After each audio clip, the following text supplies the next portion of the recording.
What's up, guys? Welcome back to Newswaves. Over the last couple of days, there's been a lot of talk online around a Switch 2 or a next-generation system from Nintendo after that 4chan post was discovered. Well, now things have taken an interesting turn as the original leaker has returned with some more information. We'll go over all of that here today. Also, we are going to be talking about Sony and how things seem to be backfiring with regulators as they are now ordered to turn over quite a bit of information that I don't think they're very happy about. And we'll also be talking about Armored Core 6 and Elden Ring, the expansion, specifically when we can expect them. Guys, if you enjoy these videos, make sure you hit that like button, helps out a ton. And if you're new here to the Spawnwave channel, make sure you subscribe down below. We're going to start today with Metroid Prime Remastered, specifically though, the physical copy, as that seems to be frustrating for people depending on their area or region, as some locations I've seen online have tons of them, others none at all. It took quite a while even for me to find one, and I was actively going around looking for a copy. Well, Nintendo has responded to Nintendo Life when it comes to concerns with stock at retail stores, and we can see this from Nintendo, where they say, "We will do everything we can to meet the strong demand for the product. Please continue to check with major retailers for availability. If the Metroid Prime Remastered game sells out at various retail locations in the US, we will work to provide more units as soon as possible." So they, of course, shadow dropped it digitally and then said, hey, it'll be in stores 2 weeks or so from now, right? So the logistics of announcement to then getting copies out there, there's a lot going on, right, with that. But still, you figure they would have looked at this and said, hey, wow, Metroid Prime's a really good game. People most likely will want the remastered edition at $40 physically. So maybe they were caught off guard by this a little bit when it comes to demand, but either way, if you're out there and you're trying to find one, just sit tight. It sounds like Nintendo is working to get more and more units out there to stores. This is certainly not some sort of limited print or anything. Also, we did get a release date for a game that looked interesting when it was initially revealed at Gamescom, and we could see this tweet here. This post up by Focus Entertainment. Take on a heroic journey in a breathtaking world covered by sand, explore ancient ruins, and unearth the mysteries of the land of Atlas. Atlas Fallen releases May 16th on PS5, Xbox Series, and PC with a gameplay reveal trailer coming soon. Okay, so I was a little confused by this. I thought I missed something. I'm like, wow, have they shown gameplay really? Well, in the initial trailer, they showed about 3 seconds or so, and none of it was that meaningful. So we have a release now. I believe pre-orders are open, but we still don't even really know what the game looks like in motion. So obviously, don't pre-order. Now, I mean, I kind of feel like we're beyond pre-orders mostly, especially on the digital side, because what's going to happen? Are they going to sell out of digital copies? But there we go. We have a release date, pre-ordered all of this. We'll just have to wait a bit more for some sort of gameplay trailer to show off, you know, the actual game. Oh, and speaking of shadow drops, it wasn't too long ago that Hi-Fi Rush just dropped on the Xbox store with Game Pass after that developer direct that took place. And now we have some numbers to go with that, which this was posted up by Bethesda, where they say 2 million players have moved to the beat of Hi-Fi Rush. Keep on being rock stars. Now, obviously, it doesn't necessarily mean sales for it, but again, everything Microsoft is trying to do right now is attached to Game Pass. So if you've played it, whether you've bought it or you've been a subscriber to Game Pass, works for them. They're mostly just banking on engagement overall. And I will admit, they seem happy with 2 million. For how good that game is, that seems low to me. There should be many more people trying out Hi-Fi Rush, but I get it. It is also kind of that rhythm game that people probably hear, okay, it's rhythm. Do I really want to get into it? I think it's worth it for people out there to try it, especially if you have Game Pass. You might as well download it and at least take a shot and see what you think of it. But they seem happy with it, so there we go. 2 million players have now tried out Hi-Fi Rush. We'll see how that continues to progress as we go through the year. And guys, with some of the quick news out of the way, let's get into the bigger stuff. Let's start right away with the Nintendo Switch 2 or the next generation Switch. I think most of us are looking at this as, all right, the time has passed for a Switch Pro. We're thinking Nintendo going into 2024 will start to at least make mention or talk about what's after their current platform in the Nintendo Switch. Although that's exactly the time that Nintendo would completely zag and give us a Switch Pro. But anyway, there was a post on 4chan that people noticed after the Pokemon Presents that seemed to get basically all of these details correct that were, I mean, very, very specific. And in there, they did talk about preparing some sort of update or patch for new hardware or a next generation Switch? Well, the person appears to have returned, and it's interesting the way that they've kind of verified this, and it again has people arguing back and forth that this could be legit or someone maybe just trolling the internet, as the internet likes to do, right? Well, we can see this posted up. This was caught by Centro Leaks, who had a screen capture of it here. Now we have that original leak at the top. Again, a lot of information that was very specific, seemed to line up with the Pokemon Presents. But the second post that's kind of a reply to that says, I am the poster of this post for identification, the original text of the MD5 hash. And that is kind of up there next to, I guess, the subject line in that original one is a long string of digits there. And that then translates over to the text that they have. And this has kind of had some people going back and forth on if this is something that actually verifies that original post. I will tell you though, with MD5 hash, some confusion seems to be around this, where technically it's like a one-way, I guess, conversion, right? So in this instance, they had what's on the other side of that conversion with like the by zero, all of this here. The thing that seemed to confuse people is they were going to MD5 hash reverse searches and they were plugging in the MD5, like, hey, look, it works. Well, technically the way those sites work, to my understanding, is they log like all of the different hashes that are done through conversion and kind of basically the password that's given on the other side. And after which, if you go back and punch it in, it will then give you what it's recorded. So because so many people, of course, went and checked this, it would have been recorded. Again, I know there's still some scrutiny around the idea of this person coming back to the post, but that's where we are now. Also interesting to note here, if you look again, next to kind of that supplementary explanation, kind of appears there's another MD5 hash there. So, hey, take a shot at that one, and maybe they're going to return again to this post. Anyway, I'm not going to leak any more information. I just want to add some clarification to the previous one. The hexagon is not the third DLC title, but an element that is displayed many times in DLC. The special terrestrial appearance I mentioned is a new game mechanic that was not announced in the Pokemon or the PV. Some Pokemon will acquire new terrestrial forms, and that new Switch model I mentioned is, and that does translate over to next generation with the DLC 2, as they say, scheduled to be released in early 2024. Okay, so that actually kind of lines up with when I think the next Switch would come out anyway, in that first quarter, basically lining up with when the original Switch launched back in March of 2017, just reenacted all over again with some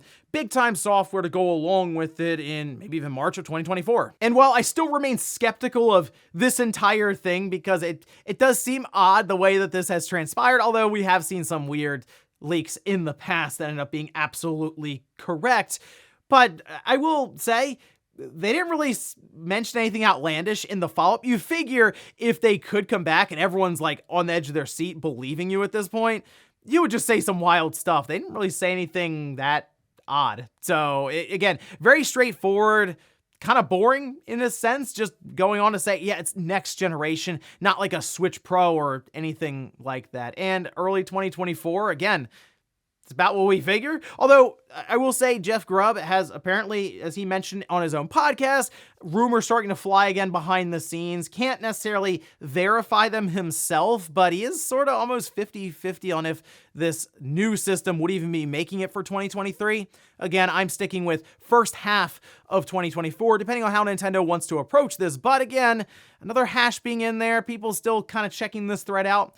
It's always possible, maybe months down the line, even this person returns again with more information. So we'll see what happens. But there we go. I guess the Switch 2 saga has completely started at this point, and certainly going to be an interesting 2023. Next up, let's talk about Sony, Microsoft, and Activision Blizzard. As we know, Sony is trying to throw up every single roadblock they can so that Microsoft won't be able to complete this acquisition, especially by the middle of this year, as that's Microsoft's expected date to close by. Could happen before then, but that's at least what they are thinking. By June, this will all be wrapped up, and Activision Blizzard will become part of Microsoft and Xbox Game Studios and all of this. But something interesting happened yesterday, and that has to do with Sony and information that they're going to have to turn over that they certainly did not want to. And well, let's take a look here. This was noticed and posted up by Idle Sloth. saying the FTC denied Sony's motion and ordered the company to produce the documents requested by Microsoft's subpoena. Motion is granted in part and denied in part. Sony only needs to show their exclusivity deals from January 1st, 2019 to present. Now, originally, Microsoft had requested back to 2012, which that is a lot. I mean, you're going 11 years, so I can kind of see why the judge, hey, you know what? We're not getting into all of that. 4 years should be enough, right? To at least prove your point one way or the other. But still, 2019, think about all the stuff that was happening, especially towards the end of that PlayStation 4 generation, even now in the first couple of years for the PlayStation 5 generation. This is all information that will then be provided and kind of entered in so that Microsoft or Sony can make their point one way or the other. But something tells me Sony is not happy about having to do this, as it very well could show off some finances that maybe they're keeping under wraps right now, even for future timed exclusivity deals. In fact, as mentioned here, the subpoena will cover third-party exclusivity deals, internal emails from Jim Ryan, and financial information. And it gets even more interesting than that. If this does, say, go to trial, there will be discovery and all this stuff kind of floating around. Very possible things could even leak out, as we kind of saw during the Epic and Apple case that was going on. We got a ton of behind-the-scenes information that we were not supposed to get. So I'm wondering now if Sony looks at this and goes, ooh, you know what? Maybe we flew too close to the sun with this. Don't really want to get into all the information about the backroom dealings we're doing with the timed exclusivity and other things. I mean, we have Final Fantasy 16 coming up right now. Obviously, we've seen things like Forspoken, which didn't really go their way, but still another deal that they, of course, formed. So all that information kind of being laid out there on the table with different Sony partners. Yeah, maybe Sony goes, hey, that 10-year deal, that's still good, right? We can do that. I'm very curious to see how Sony responds and how things start to turn out, especially when we see, I'm sure, pages and pages of information going back and forth with the FTC and Microsoft, and probably 70% of it just being redacted. Next up, while we're on the topic of Sony and their exclusivity deals, I did want to touch on Final Fantasy 16 because a ton of information got out there during the preview events and all of these interviews that were being had, but there was some pretty cool stuff in there, and some that really shed light on what was going on, say, with that exclusivity deal, and maybe even some of the help that Square is getting from Sony. We can see this posted up by Genki over on Twitter. I also did some translations here. This was with Yoshida specifically talking about that timed exclusivity contract, saying things like, obviously they can't release for 6 months on other platforms, and I'm thinking PC is probably the one that they're mostly considering right now. But it does go beyond even just the money that I'm sure exchanged hands between Sony and Square Enix, but also the idea of them having to just solely focus on one platform has, according to them, helped in development.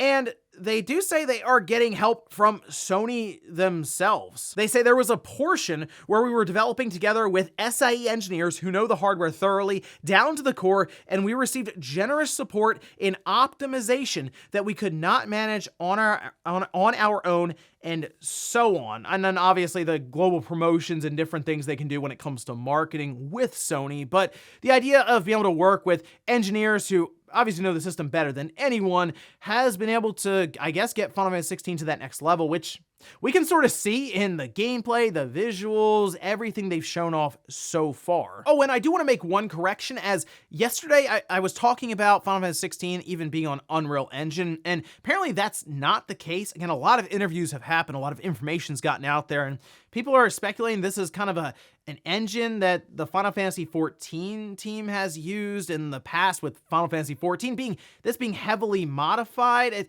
Again, a lot of speculation around what exactly is powering this game right now, but you bring in an engine that I guess that team would be familiar with, and then you tack on the idea of having Sony engineers helping on the PlayStation 5 hardware side, and well, we see the results with Final Fantasy 16. And in our last bit of news, let's talk about Armored Core 6 and Elden Ring with the expansion that was just announced the other day. This, though, more or less talking about release release window or even timing for these games, and it comes from the source that had leaked Overdose and gotten Kojima pretty annoyed about that whole thing. But we can see this posted up. This is over on Xputer, who says, unless further delayed, From Software has currently planned a September to October release window for Armored Core 6 Fires of Rubicon. That sounds right. You drop it kind of in that pre-holiday time, that pre-holiday season. You have the FromSoft logo on it. So this, again, I think is the best shot Armored Core has ever had.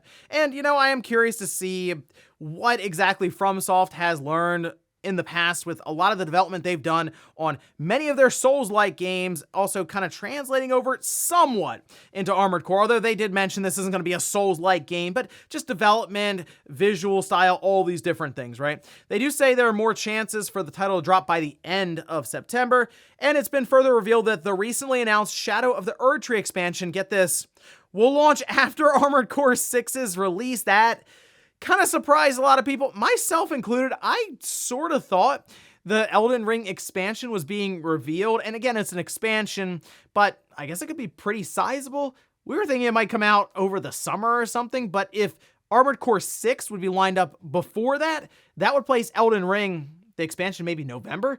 Could even be in the first quarter of 2024, like a 2-year window between the release of Elden Ring and the release of the expansion. So now I'm really hopeful that this Elden Ring expansion is a big content drop. Like, we go in and it's like a whole other chunk of the world with all kinds of new enemies to fight and weapons and abilities, and just that's kind of what I'm hoping now, rather than something a bit smaller. As for Armored Core 6, again, I think that's a good time for it. Right there, September, October, and see what we can get out of Armored Core for the holiday season. So we'll look for a bit more information on this one, especially release date for Armored Core 6, I guess, as we head towards E3. And before we go to the comment of the day, we're gonna take a look at the poll that I posted up yesterday. We're asked, would you be interested in buying Call of Duty on the Switch? 63% say no, I don't play COD, or would rather play it on a different system.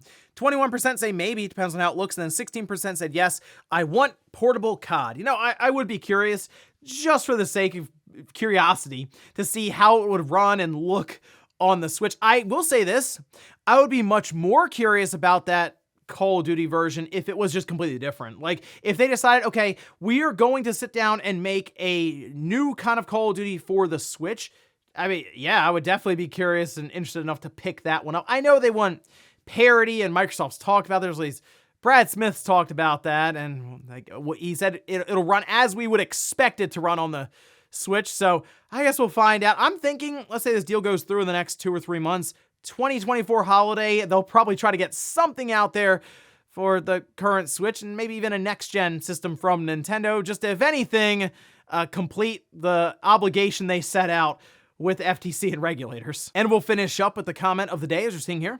This is from Bart, saying, the fact that Persona 5 had turn-based combat and was so widely popular, it made a majority of Western gamers learn who Atlas is and what Shin Megami Tensei is.